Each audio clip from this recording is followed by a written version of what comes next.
If you think evil hides in dark alleys, think again. Sometimes it sits quietly in a hospital ward, wearing scrubs and a reassuring smile.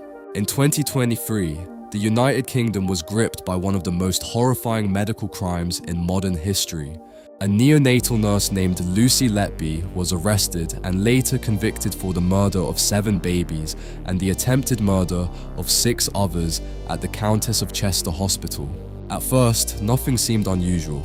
Babies in the neonatal unit were fragile. Some were born prematurely. When sudden collapses happened, doctors blamed infection, natural complications, or bad luck. But a pattern was forming, one that was impossible to ignore. The collapses often happened during Letby's shifts. Infants who were stable would suddenly deteriorate.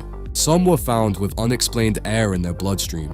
Others had insulin levels so high it could not have been accidental. Colleagues raised concerns. They were brushed aside.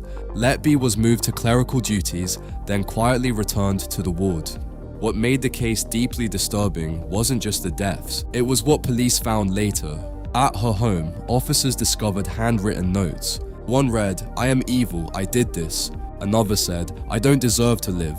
She had kept hundreds of confidential medical documents. She had even searched for the parents of the babies online, sometimes on the anniversaries of their deaths. Parents who once thanked her for caring for their newborns were now sitting in court, hearing how their babies were injected with air or poisoned with insulin.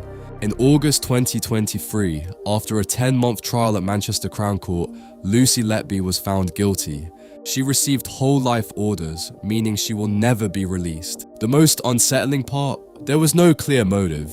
No financial gain, no obvious hatred, just calculated harm carried out in a place meant to protect the smallest, most vulnerable lives.